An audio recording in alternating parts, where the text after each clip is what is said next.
नमस्कार दोस्तों, episode SFM channel पे आपका स्वागत है। आज हम आपके सामने एक नई कहानी लेके आए हैं जो भगवान कृष्ण के बारे में है। इसमें हम आपको बताएंगे कि भगवान कृष्ण के मामा कंस ने किन किन राक्षसों को भगवान कृष्ण को मारने के लिए भेजा था। तो आइए जानते हैं किस प्रकार से भगवान कृष्ण ने उन राक्षसों का अंत किया था। देवकी और वसुदेव के विवाह के समय आकाशवाणी हुई थी कि देवकी के गर्भ में जन्म लेने वाली 8वीं संतान कंस का वध करेगी। इसके बाद कंस ने देवकी और वसुदेव को मथुरा के कारागृह में बंद कर दिया था। जेल में कंस ने देवकी और वसुदेव की 7 संतानों का वध कर दिया। 8वीं संतान के रूप में श्री कृष्ण भगवान का जन्म हुआ और भगवान की माया से वसुदेव ने बाल गोपाल को यशोदा के घर पहुंचा दिया। कुछ समय बाद ही कंस को मालूम हो गया कि देवकी की 8वीं संतान का जन्म हो चुका है और वह गोकुल में है। इसके बाद कंस ने कई राक्षसों को बालक कृष्ण को मारने के लिए भेजा, लेकिन कान्हा ने उन सभी राक्षसों का वध कर दिया। आइए जानते हैं उन राक्षसों के बारे में। भगवान कृष्ण ने कैसे उनका वध किया था। बाल कृष्ण ने सबसे पहले पूतना का वध किया था। पूतना के विषय में काफी लोग जानते हैं। वह कंस के द्वारा भेजी गई एक राक्षसी थी। वह श्री कृष्ण को स्तनपान के जरिए विष देकर मार देना चाहती थी। पूतना कृष्ण को विष पान कराने के लिए एक सुंदर स्त्री का रूप धारण कर वृंदावन में पहुंची। मौका पाकर पूतना ने बाल कृष्ण को उठा लिया और स्तनपान कराने लगी। श्री कृष्ण ने स्तनपान करते करते ही पूतना का वध कर दिया था। तृणवर्त का वध। जब कंस को यह मालूम हुआ कि पूतना का वध हो गया है तो उसने श्री कृष्ण को मारने के लिए तृणवर्त नामक राक्षस को भेजा। तृणवर्त बाउंडर का रूप धारण करके बड़े बड़े पेड़ों को भी उखाड़ सकता था। तृणवर्त बाउंडर बनकर गया और उसने बाल कृष्ण को भी अपने साथ उड़ा लिया।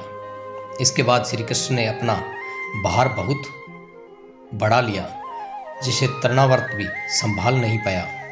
जब बाउंडर शांत हुआ तो बाल कृष्ण ने राक्षस का गला पकड़कर उसका वध कर दिया। उसके बाद कंस ने वतासुर को भगवान कृष्ण को मारने के लिए भेजा। तब उसने बछड़े का रूप धारण करके श्री कृष्ण की गायों के साथ मिल गया। कान्हा उस समय गायों को चरा रहे थे। बाल कृष्ण ने उस बछड़े के रूप में दैत्य को पहचान लिया और उसकी पूंछ पकड़कर घुमाया और एक वृक्ष पर पटक दिया। यहीं उसी समय दैत्य का वध हो गया। वत्सासुर के बाद कंस ने बक्कासुर को भेजा। बक्कासुर एक बगुले का रूप धारण करके श्री कृष्ण को मारने के लिए पहुंचा। उस समय कान्हा और सभी बालक खेल रहे थे। तब बगुले ने भगवान कृष्ण को निगल लिया। कुछ ही देर बाद कान्हा ने उस बगुले को चीरकर उसका वध कर दिया।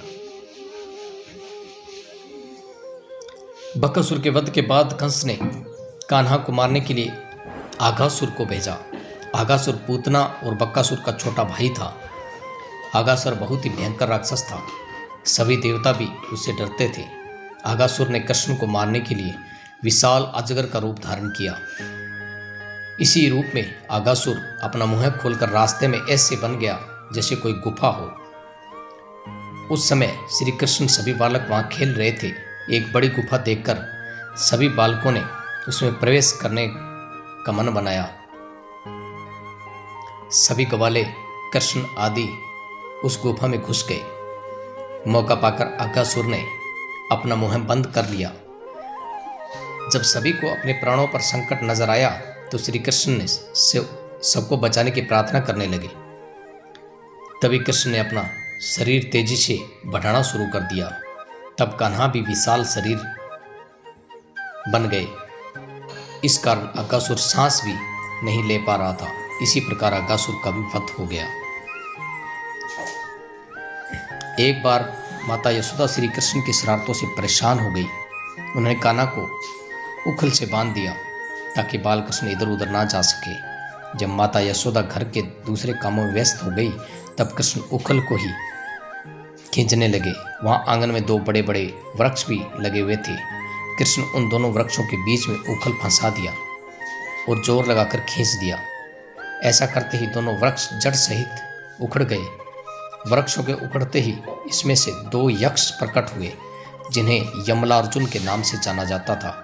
ये दोनों यक्ष पूर्व जन्म कुबेर के पुत्र नलकुबर और मणिग्रीव थे। इन दोनों ने एक बार देवर्षि नारद का अपमान कर दिया था। इस कारण देवर्षि ने उन्हें वृक्ष बनने का श्राप दे दिया था। श्री कृष्ण ने वृक्षों को उखाड़कर इन दोनों यक्षों का उद्धार भी किया था। आज की इस कथा में बस इतना ही। नेक्स्ट कोई अच्छी सी पौराणिक कथा हम आपके सामने जरूर लेके आएंगे, इसलिए चैनल को सब्सक्राइब करना ना भूलें और साथ में बेल